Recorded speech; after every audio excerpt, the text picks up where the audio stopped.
আসসালামু আলাইকুম ভিউয়ার্স, আশা করি আপনারা সবাই ভালো আছেন। আমরা আজকে খুবই গুরুত্বপূর্ণ একটা টপিকস নিয়ে আপনাদের সাথে আলোচনা করব। আশা করি সম্পূর্ণ ভিডিওটা আপনারা দেখবেন, তাহলে অনেক কিছু শেখার আছে।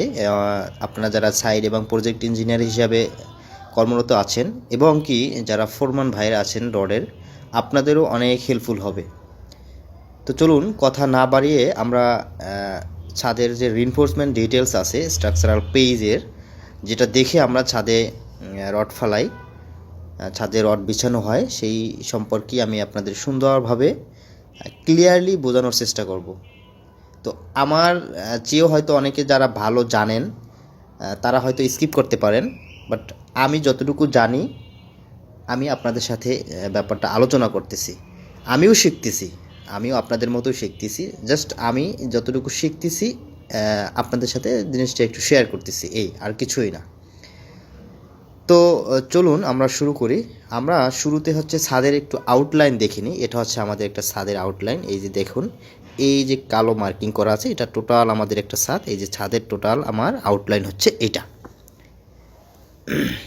ঠিক আছে? এটা হচ্ছে আমাদের ছাদের আউটলাইন।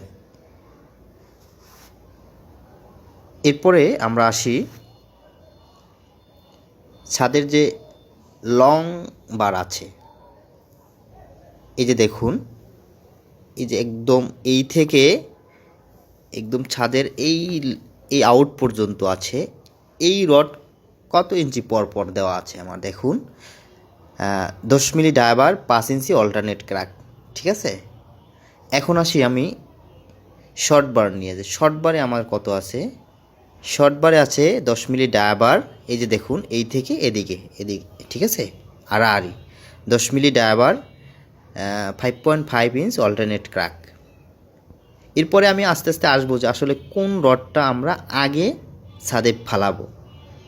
আমি জাস্ট একটু আপনাদেরকে এই এই ব্যাপারগুলো বলে নিচ্ছি, তারপরে আমি আপনাদেরকে ডিটেলস বলবো যে আসলে কেন আমরা এই রডটাই আসলে মেইন রড হিসেবে আমরা ব্যবহার করব, ঠিক আছে? আর একটা স্পান আছে আমার দেখুন, এই যে লিফট, এইখান থেকে এটা কিন্তু কাটা আছে। এটা কত, 10 মিলি ডায়াবার, 6 ইঞ্চি অল্টারনেট ক্র্যাক, ঠিক আছে? এখন আমার সবগুলো ছাদের যে কত ইঞ্চি আমাদের ঢালাই থিকনেস হবে, এই স্পানটা আছে 5 ইঞ্চ, এই মাঝখানের এই স্পান আছে 5.5 ইঞ্চি। এটা কিন্তু ঢালাই থিকনেস। এটাও এই টোটালটাই আছে আমার 5.5 ইঞ্চি করে ঢালাই থিকনেস, ঠিক আছে? এখন আমরা আসি আসলে এই ছাদের জন্য আমরা কোন রড আগে বিছাবো। দেখুন, এটা কিন্তু আমার টোটাল একটা লং, এই যে লং বরাবর যেটা গেছে, এটা কিন্তু আমার কত, 5 ইঞ্চি অল্টারনেট ক্র্যাক, ঠিক আছে? এখন আমাদের একটা জিনিস খেয়াল করতে হবে যে শর্ট স্পান কোনটা আছে। দেখুন, এদিকে কিন্তু শর্ট, টোটাল লম্বায় শর্ট, বাট আমার যে এই যে স্ল্যাব আছে, এই স্ল্যাব কিন্তু হচ্ছে আমার এদিকগুলো শর্ট, ঠিক আছে? তো এই ক্ষেত্রে আমরা কিন্তু এই যে মেইন লং বার আছে, এই লং বারই হচ্ছে আমাদের শুরুতে ছাদে রড বিছাতে হবে। কারণ এই যে দেখেন, এখান থেকে আমার এদিকে কিন্তু শর্ট।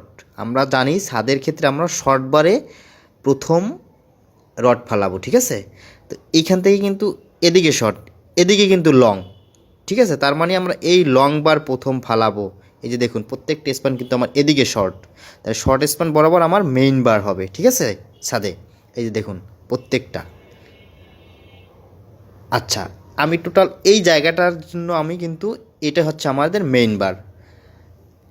এখন এই কারণে কিন্তু, আর এটা হচ্ছে আমার কিন্তু বাইন্ডার, এই মেইনের টপে হচ্ছে আমার এটা যাবে, ঠিক আছে? তো এটা যখন এদিক থেকে আসবে, দেখেন এটা আমরা বলছি যে এটা হচ্ছে মেইন বার এই স্পানটুর জন্য। কিন্তু এটার জন্য যখন আমার এটা যে যাবে না, এইটা হবে এইটার মেইন বার। আবার এটা যখন যাচ্ছে, এইটা হচ্ছে এটার টপে যাবে, ঠিক আছে? টপ জালি হচ্ছে আমার এইটা। সেম এই কাটা অংশটাও আমার এইভাবে, এখানে কিন্তু এইখান থেকে যে রডটা যাবে, এই রডটা হচ্ছে এইটা, এই স্পানের জন্য মেইন বার, আর এইটা হচ্ছে লং বার। এই কারণেই হচ্ছে আমার এটা কিন্তু 5 ইঞ্চি, দেখুন এই 10 মিলি ডায়াবার 5 ইঞ্চি অল্টারনেট ক্র্যাক। আর এই শর্ট বরাবর যেটা আছে সেটা কিন্তু দেখুন কত 5.5 ইঞ্চি অল্টারনেট ক্র্যাক, এটা থাকবে উপরে, ঠিক আছে। আচ্ছা, আশা করি আপনারা বুঝতে পেরেছেন। তারপরও যদি কারো বোঝা মানে সমস্যা হয় যে না আসলে আমি গোলায় ফেলছি, আপনারা আমাদেরকে কমেন্টসে জানান। এখন আসি আমরা এক্সট্রা টপ, কোথায় কি এক্সট্রা টপ দেবো, কীভাবে দেখে বুঝতে পারবো যে আসলে এইটা এক্সট্রা টপ এতটুকু পর্যন্ত নেওয়া হয়েছে। দেখুন আমরা এখান থেকে শুরু করি, এটা হচ্ছে আমাদের বিম, এটা হচ্ছে আমাদের স্ল্যাব আউটলাইন। তো আমরা যে এই বিম থেকে যেমন 2 ফিট 5 ইঞ্চি পরে যে আমাদের ক্রাঙ্ক আছে, এখান থেকে কিন্তু আমাদের এক্সট্রা টপ শুরু হয়েছে হিসাব। এখান থেকে আমাদের 4 ফিট 6 বিম প্লাস 2 ফিট 11 ইঞ্চি পর্যন্ত আমার এক্সট্রা টপ আছে।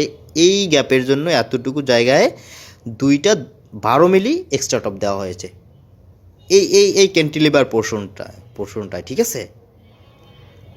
এবং এই ক্যান্টিলিভার পোর্শনে আমার কিন্তু দেওয়া আছে কত, 2টা 10 মিলি ডায়াবার এক্সট্রা টপ দেওয়া আছে। দেখুন, আশা করি আপনারা মেজারমেন্টটা বুঝতে পেরেছেন যে এটা হচ্ছে 3 ফিট 3 ইঞ্চি, তারপরে হচ্ছে 5 ফিট 9 ইঞ্চি। আচ্ছা, এবং আমাদের এই যে বিমের মাঝখানে আমাদের এই যে ক্রাঙ্কে এই যে 2 সাইডে যে ক্রাঙ্ক আছে, এটা কিন্তু সম্পূর্ণটা একটা এখানে 2টা করে আমাদের এক্সট্রা টপ দেওয়া আছে। সেম এরকমের আমাদের ড্রয়িংয়ে দেওয়া আছে। আপনারা যারা সাইডে কাজ করান আপনাদের এরকমের ড্রয়িং দেওয়া আছে। আপনারা এই মেজারমেন্টগুলো খেয়াল করবেন যে আসলে এই বিম থেকে আমাদের ক্রাঙ্ক কতটুকু দূরে আছে, 5 ফিট 8 ইঞ্চি। তো এক্সট্রা টপ আমার কতটুকু, আমার এই ক্রাঙ্ক পর্যন্ত দেওয়া আছে। অনেক সময় ক্রাঙ্ক থেকে বাড়তি থাকে, এটাও দেওয়া থাকে, ঠিক আছে। এই যে দেখুন এইগুলো হচ্ছে এক্সট্রা টপ।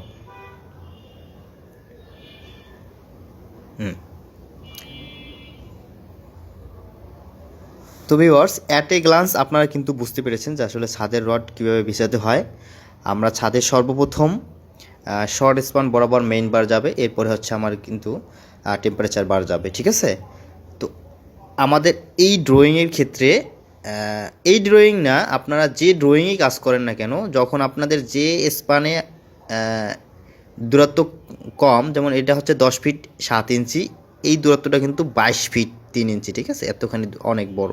অতএব এটা আমার শর্ট বার, তার মানে এই লং বারই হচ্ছে আমার কিন্তু শর্ট বার, মেইন বার, ঠিক আছে। এবং এখান থেকে যে রডটা আসবে এই বাইন্ডারটা হবে আমাদের এটা টেম্পারেচার বার। কিন্তু এই কাটা অংশটার ক্ষেত্রে আমাদের কিন্তু আবার আলাদা আছে। এখানে কিন্তু এই এক্সট্রা টপ দেওয়া আছে। এই এক্সট্রা টপগুলো আপনারা খেয়াল করবেন যে এই বিম থেকে 2 ফিট পরে এক্সট্রা টপ আছে 2 ফিট 6 ইঞ্চি এই বিম থেকে, ঠিক আছে। টোটাল এই আউটলাইন থেকে এই পর্যন্ত আমার এক্সট্রা টপ। তো ভিউয়ার্স, আশা করি আপনারা বুঝতে পেরেছেন। তারপরও যদি কারো কোনো সমস্যা থাকে আমাদেরকে কমেন্টস করুন, আমরা আপনাদের কমেন্টসের রিপ্লাই দেব এবং কি আপনাদের জন্য দরকার বোধে আবার ভিডিও করব। তো ভালো থাকুন, আসসালামু আলাইকুম।